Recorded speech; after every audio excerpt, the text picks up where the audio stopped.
get to say it, you know? Whether you're participating, right, as a student or an artist, or just observing, right, going to children's theaters or concerts. Right. Okay, so I think we're ready. Let's get your full name and your title, please, and if I need to spell the name. Okay, my name is Rachelle Cherol, Rachelle and Cherol, and I'm president of the Glen Echo Park Partnership for Arts and Culture. We're here in the Popcorn Gallery. We are in the midst of one of the artists' displays, the Sterling Silver. It's one of many artists that you have here at Glen Echo. Talk a little bit about the arts that is going on here. Well, this is our silversmith artist who is displaying her work as well as other students and teachers that she has working for her. But this gallery has many different exhibits. A few months ago we had pottery, we've had the glass blown art. Oh, no, I messed that up. That's okay, no, you're fine. The artist who does glass blowing has exhibited here, as well as our fused glass artists have exhibited here. And as I said, there are 14 different artists or arts organizations that present exhibits as well as conduct classes. So you can come here and observe or take an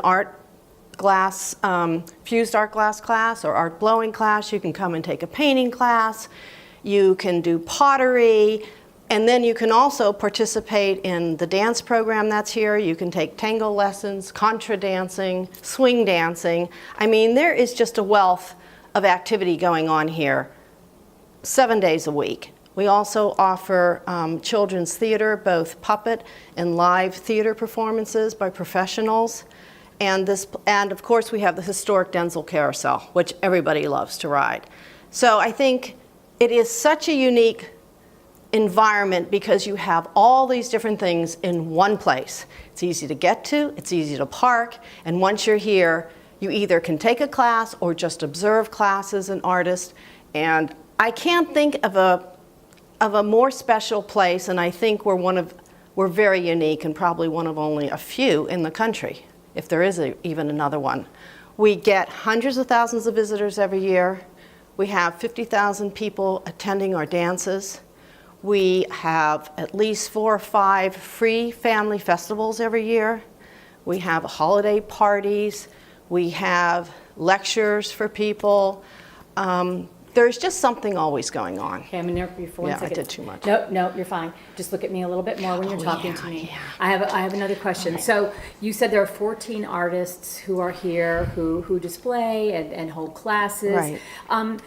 You know, a lot of folks might not know that this is here. This is really a rich thing that's offered here for Montgomery County residents and residents in the region. Absolutely. Talk a little bit about how it really kind of is a hidden gem. Well, I think it started off obviously many years ago as a Chautauqua and then amusement park, and then it became apparent once the National Park Service got involved that we needed to do something else with this beautiful environment.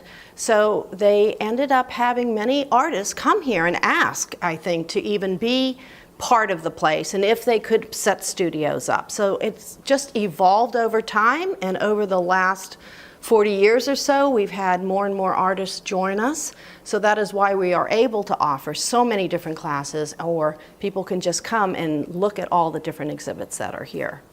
So where do these people come from? Who do we get to come here and take these classes and come through the galleries? Oh, I think most of the people are probably from the surrounding area, but we obviously attract a lot from Virginia. We're not that far from the Virginia clients, and we have people coming from DC. I mean, the dancers I know come from all over the area because our Spanish ballroom and the wooden floor in that Spanish ballroom is very well known and famous throughout the United States. So the dancers love to come and dance here.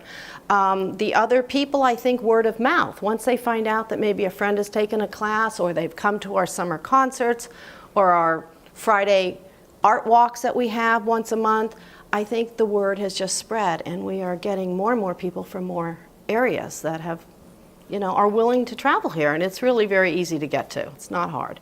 Do you think that folks, when they come, when they think of Glen Echo, they know that you're here, that this really is the heart of this park? I think some of the people, and certainly people with families, are very much aware of the park because of the carousel, because of Puppet Company, Puppet Co., and because of Adventure Theater. I think others might just come upon it and be amazed when they actually get out of the car and they come and walk through here. We also host the Washington Folklife Festival, so we get a lot of those people who are very much into music, who come here once a year and are just amazed by the environment and all that we have to offer. So we also have a Labor Day Art Show Festival, which also attracts students that have done the work here as well as others that want to submit their work, and that has brought in a lot of people. So I think it's just word of mouth, and a lot of people who have been in the area for a long time have seen the development of the park and how it's grown and just expanded and made more beautiful. So, One final question. If you had a phrase to describe this wonderful gallery or group of artists here, is it a landmark? Is it a what would you call this? An iconic landmark or just that's a good way to major explain attraction? it. What would you put this into words? How would you describe I just it? think this is such a unique area that people can come and either participate or observe art. And that in one place, you can observe many different types of art, as well as participate in dance or just watch dance, listen to music or take lessons here. We offer that. So I don't know of any other place where you can do so many different activities, and this includes all ages. We have programs and activities for children, and we have programs and activities for seniors. I mean, everything is here in one place, and I don't know where else you can find that. So I think it's very special. Perfect. Can I just add something?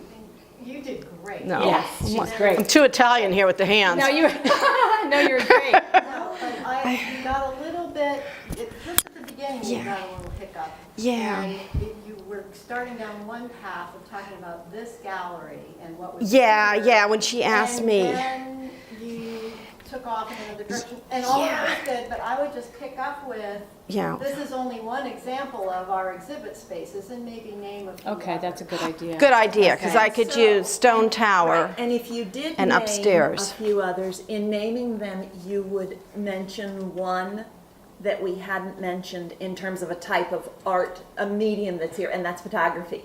Oh, that's Because right. they have, I didn't, yeah. they are the other one, like the. I'm going to say Okay, that. okay. Or you can say that. Okay. Roll So we're here in the Popcorn Gallery, one of the many galleries here where a silversmith is here. She's an artist here at Glen Echo Right. who has her wares on display, but there's more than just this. Absolutely. There's an exhibit in this gallery which changes every month or a few months, but we also have another gallery called the Stone Tower Gallery, which also exhibits work from our artists that are resident here.